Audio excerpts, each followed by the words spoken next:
साथीभाइहरू हो हेर्नुहोस् है यो रिम कुन कम्पनीको रिम हेर्नुहोस् है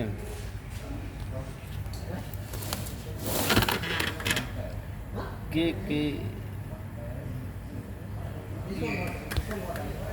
रिम होइन यो रियर पछाडिको रिम यो पछाडिको रिमको ब्यारिङको नम्बर हेर्नु तपाईँ कति छ 6005 NBR यस्तो गरेर होइन यो डिस्प्ले यो डबल डिस हुन्छ कि डबल डिस हुन्छ लाग्यो यो तपाईँको यो हो क्या टेप यो टेप चाहिँ यहाँ हाम्रो यसमा कहाँ गयो त अर्को टायर टेप चाहिँ लगाएको थियो होइन हाम्रो यहाँ एकजना मिस्त्री भाइले त्यो टेप चाहिँ अहिले फेरि फुकाल्दैछ किन फुकाल्दैछ भने अब तपाईँको यसमा चाहिँ अब हाम्रो यो 220 जस्तो छ ठुलो सकेट चाहिँ 220 को तर लाग्ने रहेछ सानो सकेट 150 बराबरको सकेट लाग्ने रहेछ बेल सकेट त्यसले गर्दाखेरि यो नहुने हो अनि यसको दिमागमा के आयो सबै टेप फुस्काइदियो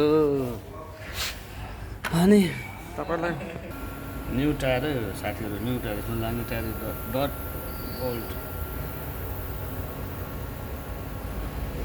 यसको नम्बर रहेको छ यसको नम्बर छ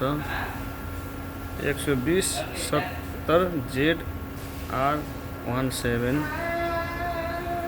यस्तो मोडलको टायर है यस्तो खालको मोडल टायर यसको एउटा ट्युबको दामले हाम्रोमा त अगाडि पछाडि टायर मात्रै आउने रहेछ भनेर अघि चाहिँ हाम्रो पुरा भइरहेको थियो यसको लागि हो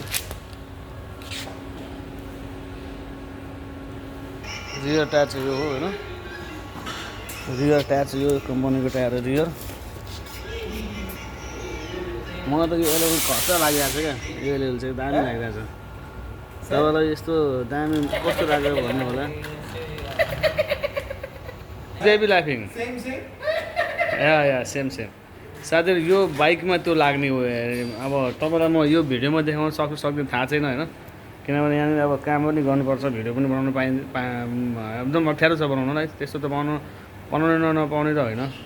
तर तपाईँ लाइक सब्सक्राइब गरिदिनु भयो भने सेयर गरिदिनु भयो भने मलाई पनि के हुन्छ भने अब अझै बनाउनु कमेन्ट गर्नुहुन्छ कुन बाइकको चाहियो होइन तपाईँलाई कुनै पार्ट्सहरू चाहियो यो बाइक डट बाइकहरूको क्रस फाइलहरूको पार्ट्स चाहिँ चाहियो भने पनि तपाईँले मलाई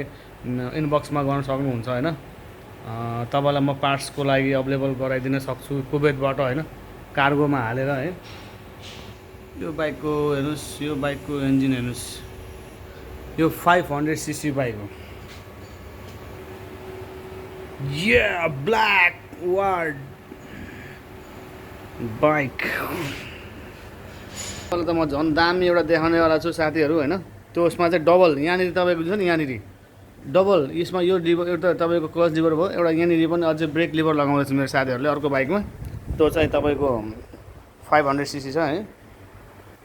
त्यो बाइकमा तपाईँलाई म त्यसमा चाहिँ विन्स पनि लगाउँदैछ विन्स भनेको सिसा लगाउँदैछ फ्रन्टमा सिसा चाहिँ 220हरूको जस्तो सिसा हुन्छ नि त्यो सिसा लगाउँदैछ है साथीहरू तपाईँलाई म यो यसको दामी एउटा आइडिया दिँदै लागेको छु यो जुन स्ट्यान्ड छ नि स्ट्यान्ड हो यो स्ट्यान्ड हामीले घरमै पनि बनाउन सक्छौँ दामी खालको यस्तो डट बाइकहरूको लागि पनि भयो जसमा चाहिँ अब इन्जिन कभर छैन जस्तै अब एनएसहरूमा त इन्जिन कभर हुन्छ अब त्यसमा अब डब्लेसन हुन्छ कुनै एनएसहरूमा अब कुनै साथीहरूको एनएसमा तपाईँको त्यो यो रियर सकर साथीहरू तपाईँहरूलाई कस्तो लागिरहेको छ मेरो भिडियो होइन कृपया प्रतिक्रिया दिनु होला र लाइक सब्सक्राइब गरिदिनु होला किनभने अब हेर्नुहोस् तपाईँलाई मैले यस्तो हुन त तपाईँले मैले इन्फर्मेसन योबाट दिएको हो कि म यो लाइनमा छु र तपाईँहरूलाई यो कुराहरूमा कतिको इन्ट्रेस्ट लाग्छ त्यो हिसाबले पनि हुन्छ तपाईँले लाइक सब्सक्राइब गरेर सेयर गरिदिनु भयो भने मलाई अझै पनि मोटिभेट पाइन्छ कमेन्टहरू पनि गरिदिनु होइन तपाईँलाई दामी म डट बाइकहरूको बारेमा देखाउँछु यो बाइक पनि सर्भिसिङमा आएको छ होइन यो तपाईँको 2 स्ट्रोक बाइक हो 2 स्ट्रोक बाइक है सर यसको फुल सर्भिसिङ हुन्छ अब हेर्नु सर्भिसिङ हुन्छ होइन तपाईँलाई म केही तपाईँको इच्छा छ केही जानकारी चाहनुहुन्छ भने डट बाइकहरू बारेमा केही चाहनुहुन्छ भने मलाई भन्दा हुन्छ कमेन्टमा ल गाइजहरू